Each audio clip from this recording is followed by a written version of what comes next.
Hi guys, silverfilter here, and for this episode, we're gonna work on my track called "Dry Love," which came out last year in the album "Listening While Waiting." So, listening while waiting, the tracks in "Listening While Waiting" are mostly older tracks of mine. So I wish I did initially in FL Studio. Back then it was still Fruity Loops. That's how long it was before. But um, since I already worked in Reason, I just converted a lot of stuff and a lot of some of the instruments that I didn't have like the samples anymore of. So I just converted it into Reason file and just loaded it here. So let's get on with it. Okay.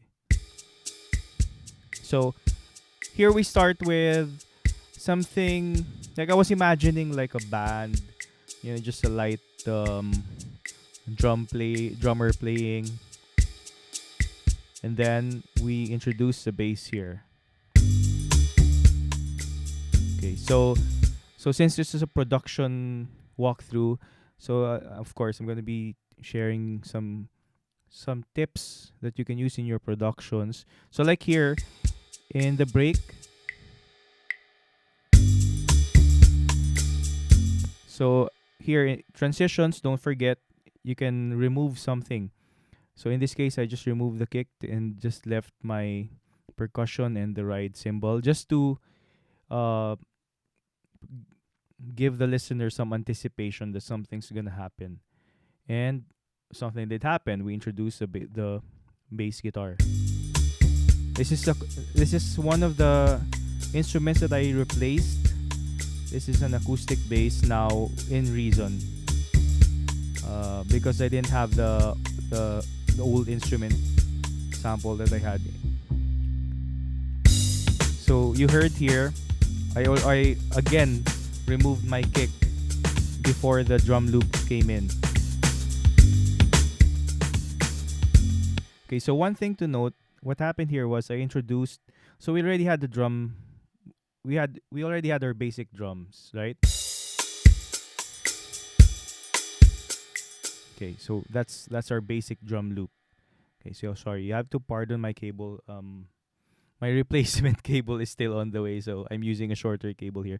Um, okay, so I introduced a drum loop here, which is this one. Okay, so you'll notice that my original drum, my program drums here, and is now layered with this drum loop. But you'll notice now that the drum loop that I layered also has a prominent kick. See, it has a prominent kick. Then let's go back to my original drums. Okay, so both of them have their own kick. Now, in some cases, we should avoid that because the kicks will be clashing. But in this case, it just works because it plays in different times of the loop, or I mean, yeah, it plays in different times. So it now creates that more dynamic kick drum because of the differences as well of on how the kick of the original loop sounds and the kick of the program drum loop sounds. So when it's playing together,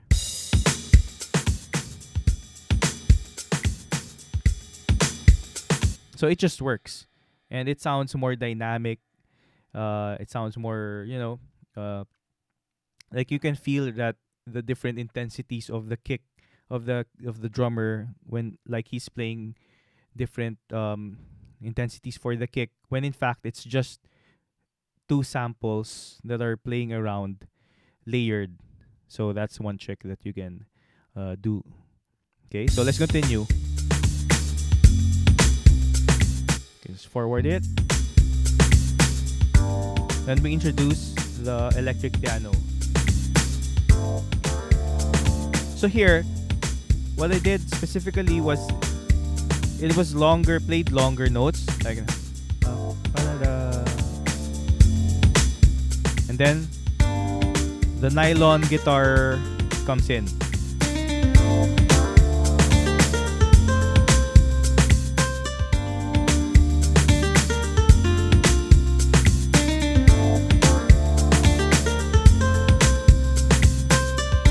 Okay. So one one trick here now is to somehow create contrasts. So what do I mean by that? We have our keys here, which is just playing long notes, right?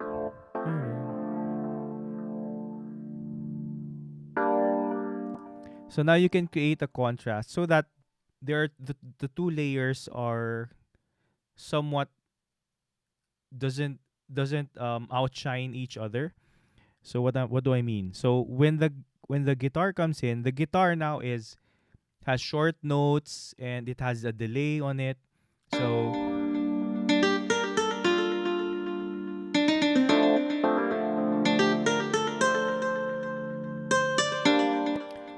so you'll notice it's giving each other room. So it the long notes now give the acoustic nylon guitar room to shine, even the delays, because it's not stealing and it's not too busy.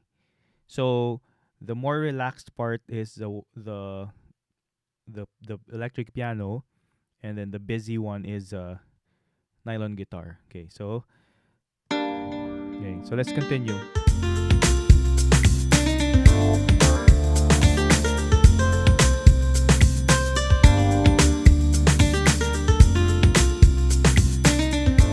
So it goes for a few bars and then it repeats.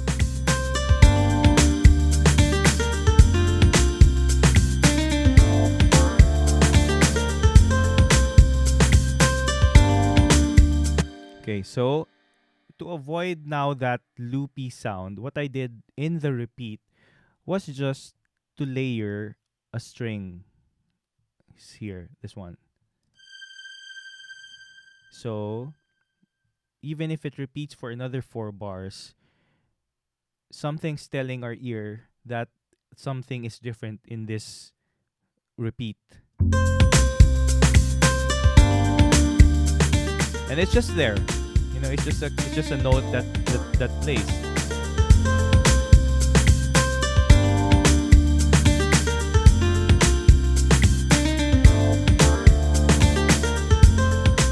Then we drop.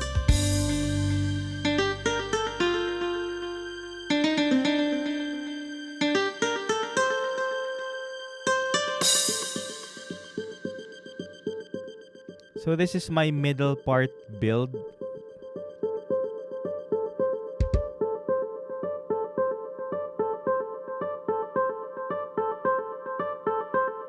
Okay, so one thing about this transition now, the drop, right?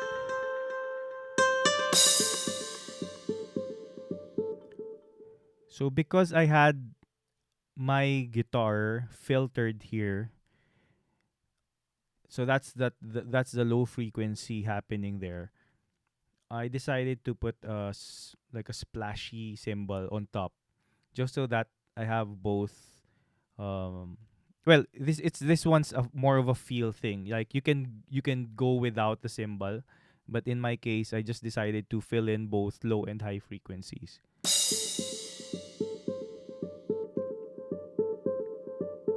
So here it's building up.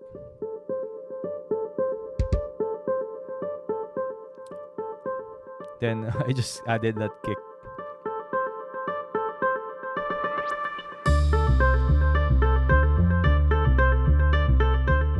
There. And then what I did was the next part of it I introduced the bass again. But again, like what I said earlier, just to prepare your transitions. So what I did here was I decided to uh, do a repeater on the nylon guitar. Sorry about that. There.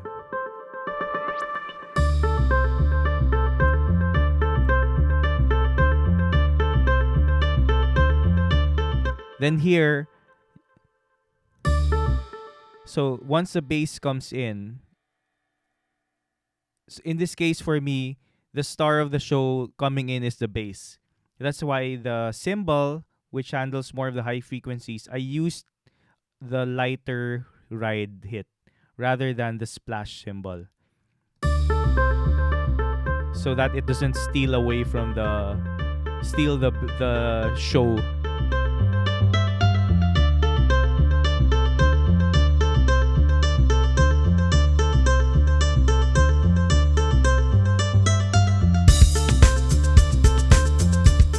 So this is now the middle part, it picks up.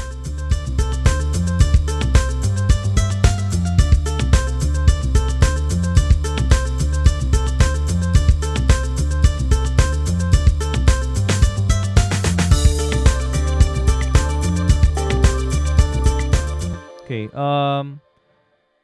so one thing to note if you're using a loop, so here you have a loop here. There. So feel free to play around with your loop even if it's a loop. Especially if you were able to slice it or to slice it or to map it onto your MIDI keyboard. Feel free to also play around with it even if you're don't just don't just don't just feel like, okay, I'm just using a loop and that's it. Play around with the loop. So that in this case, what I did was I used it for the drum roll. So see?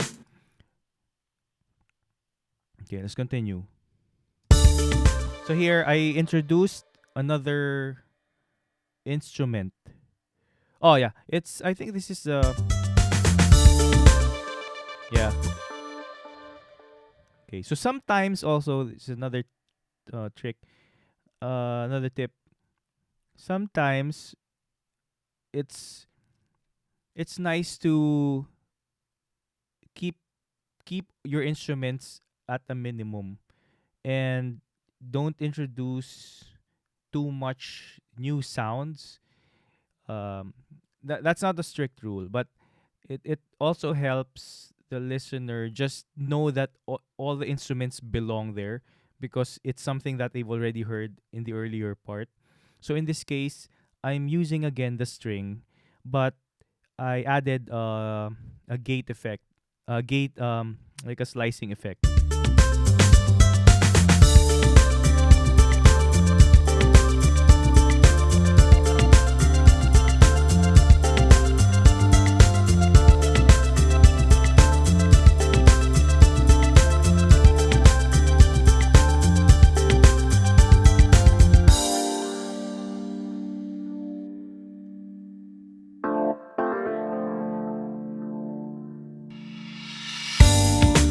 Okay, so here because my bridge is really like it really picked up, right? So you'll notice even my transition, I like did like a double bass kick there, and then I dropped it.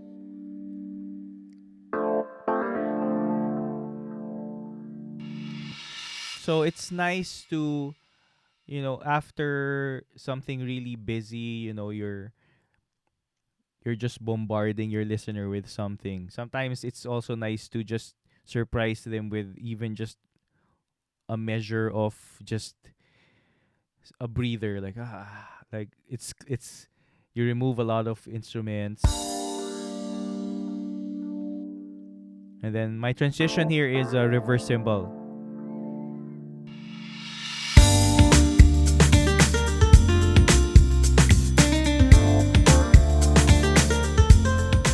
Then we go back to our original melody line from the nylon guitar.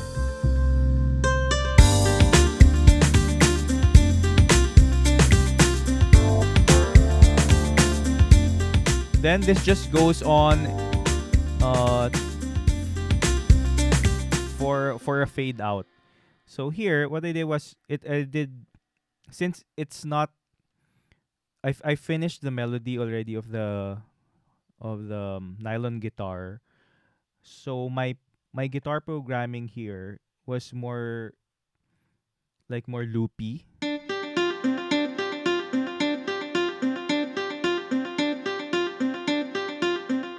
which was intentional because I wanted the end to really just sound repeating because I was doing a fade out.